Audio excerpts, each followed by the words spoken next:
April 14, 1999. A young mother is home alone with her baby daughter in Hikari City, a small coastal town in Yamaguchi Prefecture at the western tip of Japan's main island. Her husband left for work that morning, the same way he always did. She has no reason to think today is anything other than an ordinary Thursday. There is a knock at the door. The man outside says he's there to check the plumbing. She lets him in. In the next few minutes, Yayoi Motomura, 23 years old, with an 11-month-old daughter named Yūka, will be murdered in her own home. Her baby will be murdered too, and the case that follows will drag on for 13 years, forcing Japan to ask a question it had never fully answered before. Can a teenager, a person not yet considered a legal adult, be put to death for something this terrible? This is the story of the Hikari mother-child murder. Hiroshi Motomura was 32 years old and worked at a factory in the area. He and his wife Yayoi lived in a modest apartment in company-provided housing in Hikari City with their infant daughter. On the morning of April 14, 1999, Hiroshi left for work as usual. When he came home, he found something no one should ever have to find. Yayoi, 23 years old, was dead. So was their daughter Yūka, 11 months old. Their bodies had been hidden inside a closet. Yayoi had been strangled. Yūka had been strangled. There were signs of sexual assault on Yayoi's body. Her purse had been stolen. Police moved quickly. Living in the same company housing complex just nearby was an 18-year-old neighbor named Takayuki Fukuda. He was arrested within days. 2 victims, a mother, a baby not yet a year old. Both killed in the same apartment on the same afternoon by the same person, a young man who had lived close enough to know their faces. What happened in that apartment and how and why would take more than a decade to fully resolve in court. Fukuda's method for getting through the front door was simple and calculated. He knocked and told Yayoi he was there to inspect the drainage pipes. Routine building maintenance, the kind of visit you don't question, especially in company housing where management can send someone over any time. There was nothing about the request that would have raised alarm. Yayoi opened the door. Once inside, he attacked her sexually. She resisted him, and when she fought back, he strangled her with his hands until she was dead. Then baby Yūka, 11 months old, unable to understand anything happening around her, began to cry. She wouldn't stop, so Fukuda strangled her too, with a cord. He then committed necrophilia on Yayoi's body. He took her purse, and he hid both bodies, the mother and her infant daughter, inside the closet, before walking out of the apartment and returning to his own. He was back home when Hiroshi Motomura arrived from work. The whole sequence, the knock, the attack, the killings, the theft, the hiding of the bodies, happened in the hours of a single afternoon. Yayoi and Yūka Motomura were gone before Hiroshi knew anything was wrong. The question of motive here is complicated, partly because of what Fukuda's life before April 1999 reportedly looked like, and partly because some of what was later offered as an explanation for his behavior came from a defense team that Japan came to deeply distrust. So let's start with what is reported about his background. It's said that Fukuda grew up in a household marked by violence, that his father regularly beat his wife and his children. When Fukuda was 12 years old, his mother took her own life. By all accounts, this devastated him.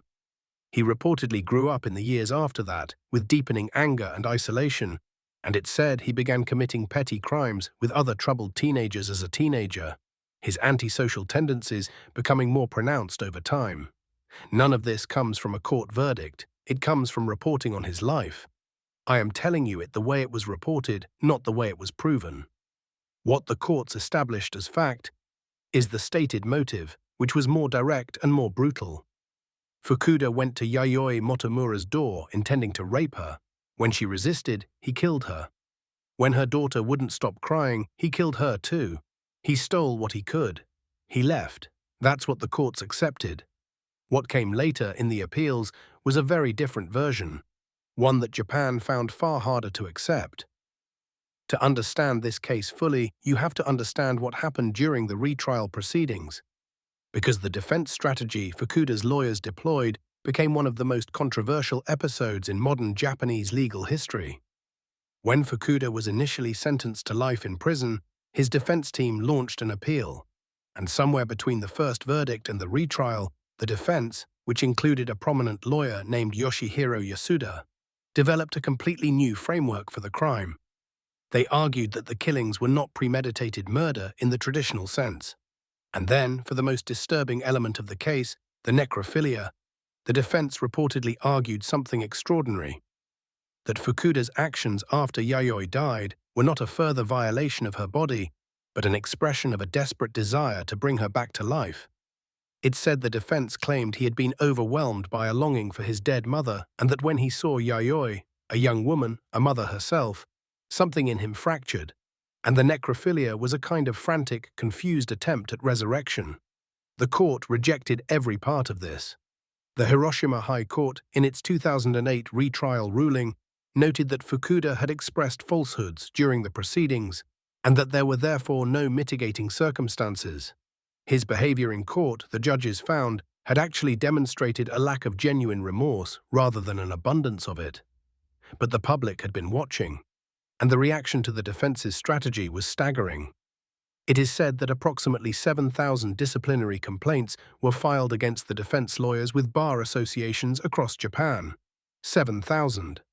The Japanese Bar Association reviewed them and rejected all of them. No lawyer faced any disciplinary action. This is a legal and ethical debate that isn't fully resolved. Some legal scholars argue that lawyers are obligated to mount the most vigorous defense possible for their clients, however unpopular that defense may be. Others felt the maternal longing and resurrection arguments crossed a line. That they re-traumatized Hiroshi Motomura and showed contempt for the gravity of what his wife and daughter had suffered. What I can say about Fukuda is this: whatever the defense lawyers argued, the pattern of his actions suggests someone who, by 18, had already learned to treat other people as objects he could use and discard. He used Yayoi's home as if it were accessible to him. He used her body. He used her baby's death as a solution to an inconvenience. And then he went home. The relationship between a childhood soaked in violence, the loss of a mother at 12, and the person who knocked on that door in 1999, that relationship is real. Even if it explains nothing and excuses nothing. Millions of people endure terrible childhoods. Very few of them do what he did. But the pattern of what shapes people toward violence, the absence of safety, the absence of attachment, the normalization of harm, is worth taking seriously, not to generate sympathy, but because understanding it is the only way any of this becomes preventable. The legal road in this case was extraordinary in its length.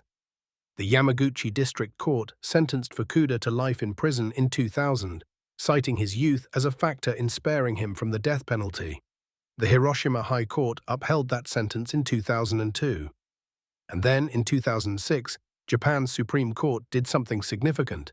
It quashed the High Court ruling and sent the case back for a fresh hearing.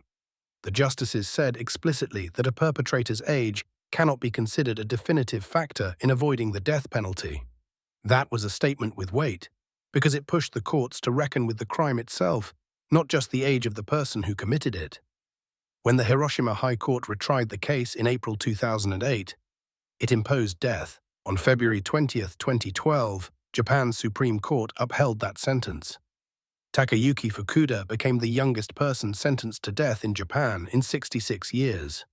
But the other story inside this case, the one that will outlast the verdict, is the story of Hiroshi Motomura. The man who came home to find his wife and daughter murdered in a closet could have retreated into grief. Instead, he became one of Japan's most visible advocates for crime victims' rights. He spoke publicly and repeatedly about how the legal system had been built entirely around the accused, with the families of victims left in the hallway. Sometimes literally, because families weren't even guaranteed a seat in the courtroom at the trial of the person who killed their loved ones. He helped form the National Crime Victims Association. He campaigned for the right of bereaved families to be present during proceedings, to make statements, to bring photographs, so that Yayoi and Yūka Motomura could be in the room as people, not just as case numbers. He succeeded. Japan's laws were amended. Victims' families can now attend court hearings for violent crimes. Portraits can be brought into the courtroom. The reforms that followed, both to victim participation rules and to the Juvenile Act, which was revised in 2001 for the first time in 52 years, lowering the punishable age from 16 to 14, was shaped in part by what happened to his family. None of it gives him back what was taken. Nothing does. But in a system that once made the bereaved invisible, Hiroshi Motomura refused to disappear. He made sure that Yayoi and Yūka weren't forgotten, not by the courts, not by the public, not by anyone who followed the case. As for Fukuda, it is said that he has applied for a retrial. As of now, no retrial has been granted. Whatever happens legally, one thing doesn't change. On an ordinary Thursday in April 1999, a woman opened her door in good faith. Her daughter was 11 months old. Neither of them made it to the evening. They were real. They mattered. And we should say so. Thank you for watching. If this case makes you think about justice and who it's actually built for, subscribe and stay with us. There's more to come.